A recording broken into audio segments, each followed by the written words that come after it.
etc., etc. Dudes, Nate from the 80/20 Drummer, back again. And today we're going to do something I haven't done in like 2 years, and it's something that I want to do a lot more of, and that's do Q&A.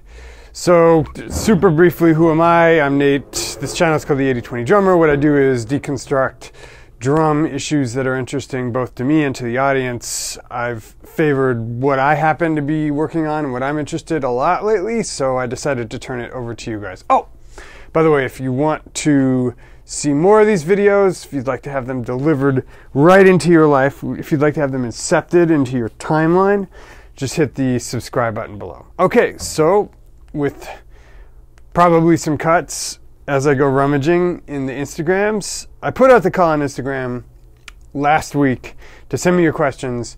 We're just going to go straight down the line. How about that? Daniel Jr., 1994, says, how do you troubleshoot your own technique? And I say, Daniel, that's easy, my course. Just kidding. Not really. So, yeah, I think that one's settled, my course. More info on that later. Okay. Roni Aroni asks, best shed you've ever been to? So that's a close one between Nate Wood, who came to the studio a couple years ago and did an interview and was gracious enough to do a shed with me, and Forrest, Andy, and Chris, my brothers, my drumster mind, my senseis, at Forrest's place in Rancho Cucamonga. Don't stalk him. Both of those were pretty heavy. There have been some others. I'm not a huge shed guy. I wish I were. Let's actually talk about that for a hot second. So I think one of the big issues in music that I used to see coming up was people having an inflated sense of, number one, their own abilities, and number two, how quickly they'd get good. So people thought, yeah, I've been playing for 2 or 3 years. I've got the talent gene. You know, it's skyrocket to success. And part of the issue was there was never any reality check on these guys. And that's not the case in real martial arts, as you've probably heard me mention before. In BJJ and MMA, you will get stopped if you have an inflated sense of your own abilities.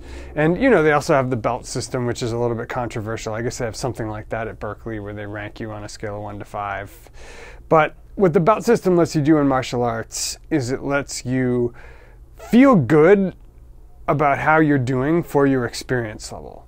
So if you're a blue belt, you don't need to worry that you're not tapping out the black belts. And I think music needs more of that. And I think that's kind of what sheds provide, because you're not necessarily going up against another person to dominate or make them look bad. A lot of the sheds you see are like really collaborative and people are having fun. But if you're trading with another drummer and you can tell that they've just got a much broader vocabulary to draw from. Ooh, another one. So I did, when I was in school, often challenge teachers, good-naturedly challenge teachers to shed. And so John Riley kicked my ass a number of times, and the experience playing along with John was always that he could just go in any direction, and I was drawing from this very limited bag of tricks. So John was great. Also Dan Weiss. Same thing with Dan, except he had this sort of angular, more Indian classical music informed bag of tricks that he could go with. So yeah, drum sheds I think are positive. I want to do more of them. And Dan Weiss, John Riley kicked my ass. Nate Wood had a discontinuous one with Casa Overall, which was amazing. Also Colin Stranahan and Forrest, Andy, and Chris. Okay, so next question. Next question. Favorite brand of drums and or cymbals? Also, what's your approach to learning new material? Do you write it out first? This is Smang It Drums. Hang on a sec. Let's see what's up with you, Smang It. Oh, Karen, my boy, hung out with me at NAMM in 2017. Okay, so favorite brands of drums and cymbals. Obviously, you can see we've got Iston Beasy right here. Over here, we've got the K. And on the hats, we got the Sabians. So this is the only cymbal of mine that's on this kit. I love Istanbul, love Zildjian, So do I give a which brand of cymbals I play? I don't. I completely select for what sounds the best. So a lot of guys will get sponsored, and I think there's enough depth within each of those cymbal companies that if all of a sudden you have to play only Sabian or only Zildjian or only Istanbul or only Meinl when you're on camera, you can find enough good cymbals. There are no cymbal makers from whom I could not choose a set of cymbals that sounded amazing. Nate Wood sponsors Bosphorus, or he's sponsored by Bosphorus, I think, possibly Istanbul. But I dig the guys who are like going with those brands because it's very jazz and they're a little bit more, I don't know, they're less common sounding. Nate likes a lot of ride cymbals instead of crashes and like deep sustaining sounds. That's part of his sound, so I think it sounds great. Juliana, obviously Sabian, sounds great. I think Justin Tyson's with Sabian too, so yeah. Also, what's my approach to learning new material? Very rarely do I write it out. I'm trying to think of what I've learned lately. So if he's talking about write it out, he's obviously talking about transcription, because if we're learning a new song, it would be written out already. But when we're talking about learning from transcription, so the approach I learned was from David Liebman, who's a sax player, which was actually you only write things out after you've learned them. So what I will do if it's something really hard is I'll just pump it into GarageBand, make a loop, and then just play it over and over again. This goes, by the way, when I'm transcribing harmonic stuff too. Like I used to transcribe a lot of piano stuff, and I would try to transcribe cool arrangements of things and cool chords. And if there's a chord you can't quite identify, you just position the cursor so that it's just playing chord, chord, chord, chord, chord. Right away you'll identify that quality, which is really difficult to do in context. Same thing with the drums. So obviously the hardest thing with the drums is you have to have the sequence of events, like if someone's going, you know, is a sequence of events, but is it or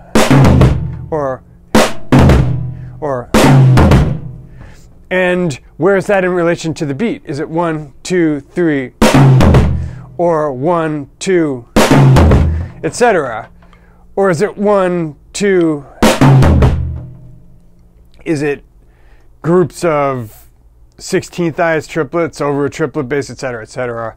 So one of the harder ones I had to do was Justin Tyson, and I credit his 7 Ways solo about 3 years ago when I was deep diving on Now Versus Now. Of course, that started with Juliana.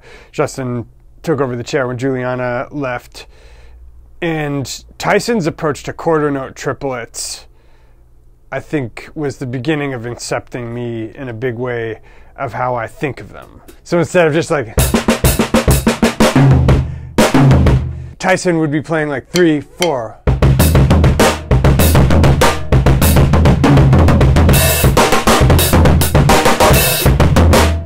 That sort of vocabulary.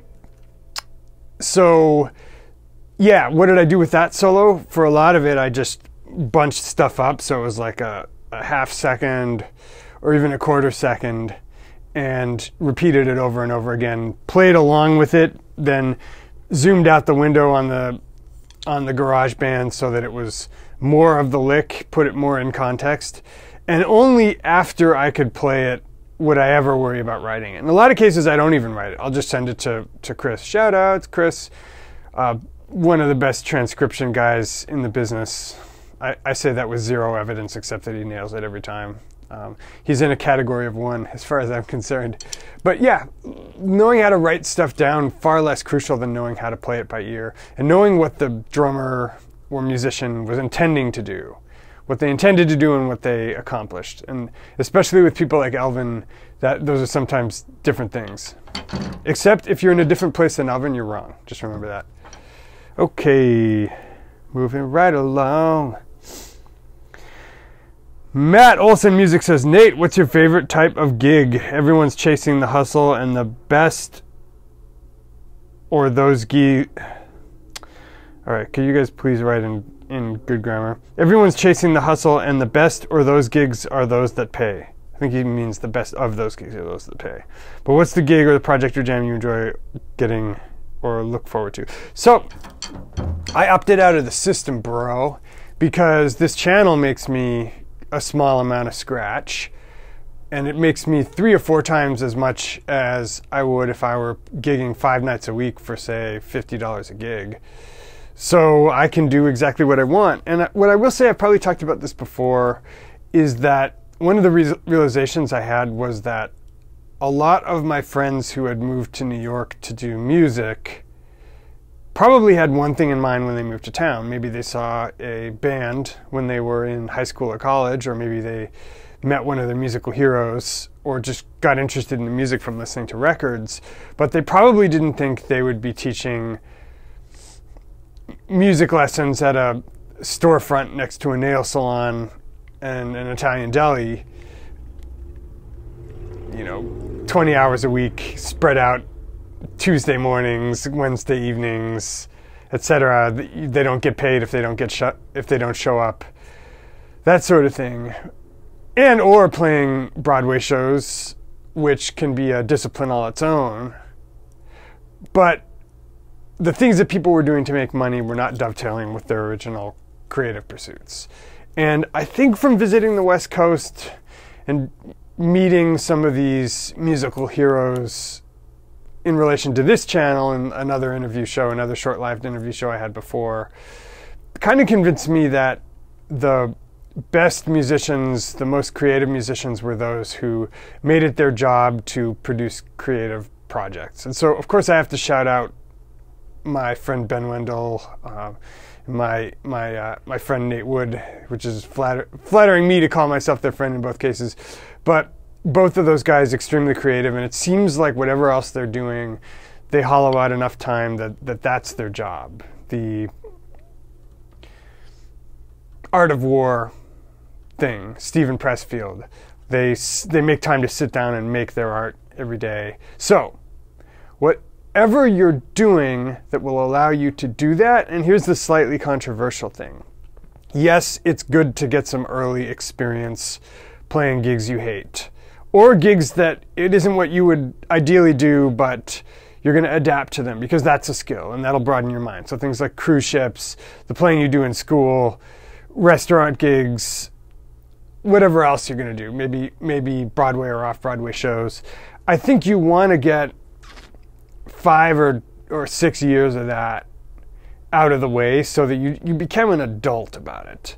You know how to read a chart, you know how to follow a conductor, you know how to work with people who are hard to work with and still make them happy. Shout outs cruise ships, boy did I get a crash course on that. But I think after that, anything goes, and I would rather have another income source and work on creative pursuits than be playing wedding gigs for the rest of my life for money. And that's just me. Some people love wedding gigs, who knows. So I think we're going to do one more, and then luckily we've got so many questions we can do a part deuce on this. I didn't think I would talk this much. How do you explain metric modulations in 30 seconds? This is great. Lucas Vigo Drums. He's at Lucas Vigo Drums. He's a professor de bateria. Am I a professor de bateria? I think I am. I think I'm a professor de bateria. Do you have to be officially employed by an universidade for that? Or in Brazil, an universidade. Universidade.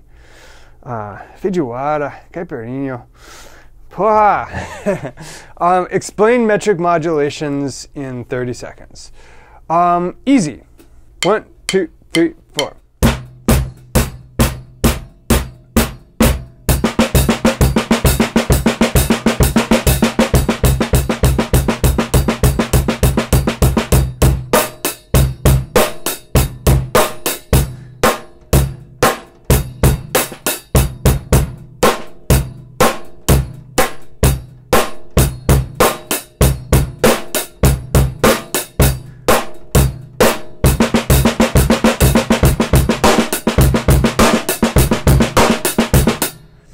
So what are we doing? We're taking a pulse, 1, 2, 3, 4.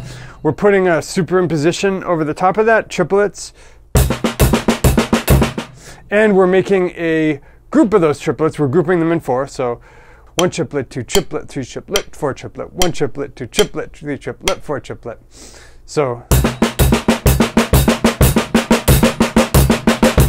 and then you're using that as the new pulse and building a beat on top of that.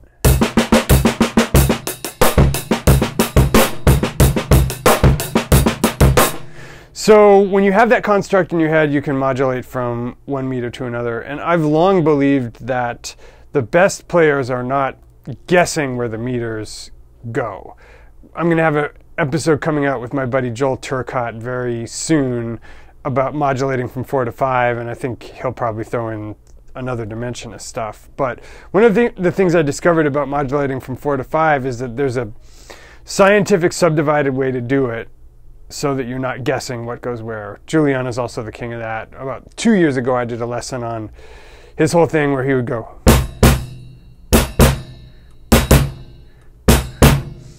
And actually, Juliana's approach was he wanted to make it instinctive, that without any reference, he could go 2/8, 2 triplets, 2/16, 2 triplets. And he considered that sort of the Ironman triathlon of metric modulation. I, of course, looked for the easy way into that and was figuring out a way that you could have a constant pulse in your head and relate everything to that so that there was no guesswork. Yeah, and we can talk more about metric modulations in future lessons if that's interesting to you guys. So we'll cap it off there. If this was interesting to you guys, let me know in the comments. If you have additional questions and or feedback on my response to the questions, that's awesome. Also, let me know in the comments. We'll be doing a part 2 soon if you want one. So if you've enjoyed this lesson, maybe you've checked out some of the other lessons, if anything's helped your playing, if you feel like you'd like to go a little bit deeper, the end of that journey is my coaching course. It's my flagship product and it's not very expensive, but I like to say it's like studying with me for 6 months to a year for around the price of a single lesson. You can find that and what I call a gateway drug to that at the link below. If you click on the link below, completely free, just by opting in, you'll receive 3 free videos in 3 weeks that go deeper, work on some fundamentals, and I'm convinced will help you see a change in your playing in just a short period of time. I'm hoping that once you view those, you'll trust me to solve all your drumming needs, and then you'll join the coaching course the next time it opens. Dudes, it's been real. Thanks so much for the questions. We'll see you again on another lesson of the week.